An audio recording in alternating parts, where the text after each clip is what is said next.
Well, I really enjoy the students. I mean, I love interacting with the students. I really like being there when they have that aha moment, when it all starts to come together and they understand the material, see how it's relevant in their professional life, and start to understand it and understand the big picture. And I like having a hand in that. I love the activity of teaching, the idea of communicating with my students, the idea of teaching people things that they don't know, the idea of discovery. I like to be an agent of that, to be the go-between between what's available in terms of knowledge and the students who are seeking this knowledge. I really love helping them reach their highest capabilities. And I think that every student is smart and capable and has something inside them that simply needs to be called up, and that a caring teacher is a really fantastic tool for calling up students' highest potential. So I like to set extremely high standards, but also give students the tools to reach those standards. And I just find that people thrive under those conditions. So I just love watching them light up and find their own intrinsic love for learning. If you receive my class, you'll see that I don't ever lecture in class. I don't engage in any form of passive teaching, so it's all very interactive. So I love that engagement, and I love the opportunity just to facilitate. The first day I walk into class, I tell students, I'm your facilitator. I'm the person that would help you find the path and help you, give you clues along the way, but you've got to walk your own path. And if I can help you do that, then that's what I do. These are the clues, these are the hints, these are the pieces of the puzzle you need to walk the path. But you've got to pick your feet up and walk it yourself, but we'll be there to help you along the way. I really enjoy the interaction. I enjoy seeing somebody who comes in with such high goals and they realize that there's so much to learn and they don't think they can do it, and then they work through all of those issues and situations and learning that you have going through school, and to walk out and be able to practice and be successful. Oh, feed your soul. I work very, very diligently to help students develop their critical thinking skills, because I think it's vital in social work. And it's so rewarding to have students email me and say, I use this theoretical perspective, or I use that theoretical perspective with a client this week, and guess what, Carolyn? It worked. That is so rewarding. I try never to write a lecture. I have like 5 places I need to get in a lecture, and I'm not ever certain how I'm going to get to those places in the lecture. I just do a lot of stories. Is that here comes a story that something has happened in the classroom. So I guess if there is something that I probably do is I try to riff off the students more. So here's someone who comes in late, or here's someone who has a pair of this wild pair of shoes on, or here's someone who's wearing their pajama bottoms to class. So I riff a lot off of what actually happens in the class. Just about 3 days ago, a person walked into my office that graduated in 1982. Talking with those students and what they're doing now, and knowing that you had a part in their lives now, long-term is what it is. I guess initially it was just being able to work with students and see them learn and see them develop and see them progress. That's the main thing that I felt satisfaction with. I enjoy feeling as though I'm helping students prepare for a meaningful career, helping them understand ideas, making connections between abstract ideas, concepts, theories, and real-world practice and application. It's just very rewarding to me. When you see students struggling and you say whatever it is, the magic phrase, or you draw a picture, something that helps them understand, you kind of see that light bulb go off, and there's a real immediacy to that, and that is a high that is hard to reproduce from waiting around for a journal to drop. I think also there's a sense of service in the teaching profession, and that appealed to me. I was working on my master's degree, and I was given a course to teach, and it clicked. I fell in love with the interaction and the profession at that point. So it wasn't something that I had planned. It was a magical accident. When I started here, I was 28 years old, so I wasn't really much older than the students I was teaching, because I teach graduate and professional students, so I don't teach undergraduates. So the students are going to be a little bit older, and they're going to be a little more passionate about learning.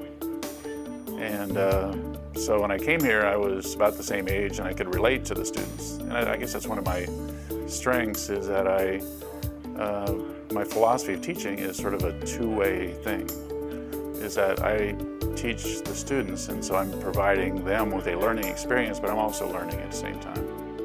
Well, I love working with the students, and I love the subject matter I teach, so both of those make it more than worthwhile to get up in the morning.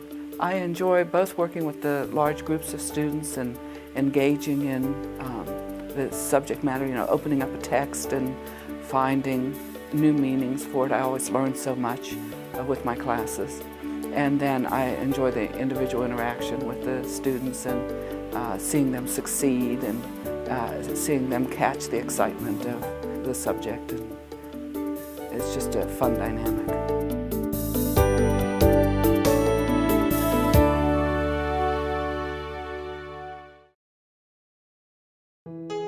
I start with the idea that I need to be careful in what I teach in terms of the level, to be at the proper level, in terms of rigor, in terms of the intensity of the material. Then I start with the second thing is I have a belief that the student can rise to that level. Once I decide what I think is the appropriate level, I have this belief that every single student, maybe with very few exceptions, they can rise to that level, and I seek to encourage them to meet me at that level.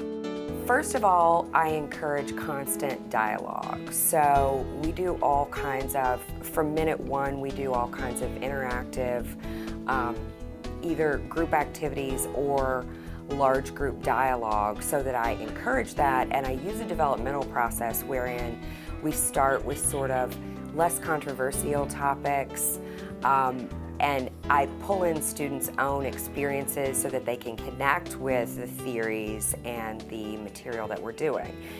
Then we continue to build where students have already exercised their voices, but they begin to make more sophisticated arguments and begin to participate really at a new level as we go along. So I use all kinds of things like group exercises and dialogue and those kinds of things to encourage that.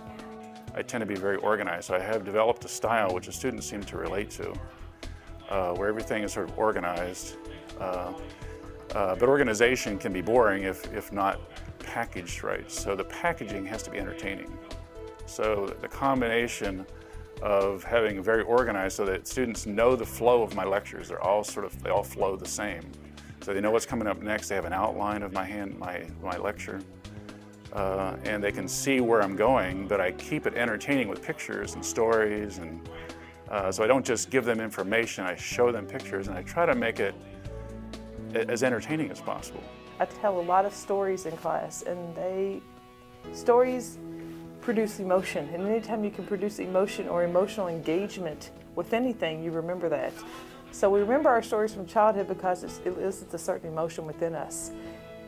Same thing happens in class. If I can tell them stories about children with certain diseases or conditions, or if I can bring those children in and have them just speak even for a few minutes about their experiences and their hospitalization or their impact on schooling and their daily life, it makes a dramatic impact because it touches the emotion. And if we can do that in every student, we won't have any problem educating people. People typically expect me to have a strong technology bent in the instruction. And I teach programming kinds of things, and in the computer information systems discipline, it is kind of technology oriented. But the most powerful tool that I have in the classroom is my voice. It's not the PowerPoint presentations, and it's not all the fancy stuff. And I do that, and I have it there, and students, I think, use that kind of to refresh and review. but it's not the foundation of my teaching. It's much more about having a conversation with the class about the topic at hand. Actually, my teaching style is fairly lecture-based. I teach a lot of upper-level industrial engineering courses, so I have a lot of technical material that I have to present to the students. And I find lecture is a very efficient way to do that. Of course, I supplement that with projects and case studies. I don't have a sort of self-contained laboratory here on campus because my research areas are more large-scale industrial systems. So I try to go out to industry and find projects and case studies that I can then bring back and present to the students and give them a flavor of industrial life. Probably one of the most memorable things that my students had, provided some cultural awareness, is I would bring in a dry piece of cow dung and light it up and let them get a little feel for the aroma and the flavor of rural India. I try to be interactive. I think that's very important to have students interact and be constantly on their toes. So the interactive part is an important part of my style. I think I was a little nutty at times. I don't think that was too offensive. I think they enjoyed the nuttiness of my personal character. The one thing that I think that really helped me was to involve myself in a lot of the teaching workshops that the university had, and being aware of all the outreach that the university has, so that if the student did have some difficulty, I could direct them. I have a very open door policy with my students. I have unlimited long distance, which they all know. I respond to emails immediately, at least 3 times a day. When the students finish an assignment on Wednesday evening, and on Thursday evening, I have 2 different classes, one that meets on Wednesday and one that meets on Thursday. The very next morning, I am responding to their discussion board and giving them positive and constructive feedback. And the thing that really, really promotes excellent online education is peer-to-peer comments and communication, because I firmly believe students learn as much from each other as they learn from the professor. The teaching style basically is interactive, but it's there's an awful lot when you're dealing with mathematics and science courses. You do not want to get just totally into discussion. We now have the capability, and in this fall we'll be dealing with computers, and every student will have a computer. And they actually can give me feedback for the computer or whatever. There actually will be 3 of us teaching, one actually monitoring. You don't want to just turn them loose with a computer in there without locking out certain things and making sure they can keep their mind on what they should be doing it on. But when you look at those different areas with them, you want to make sure that you do what you should be doing and are covering the material you ought to be covering. So my teaching style basically is make sure you cover the material and get them involved in that material. Use motivation as much as you can. Unfortunately, I think this is true for most professors and instructors, is most of the modeling we had as students was pretty one-dimensional communication. You know, people talk to us.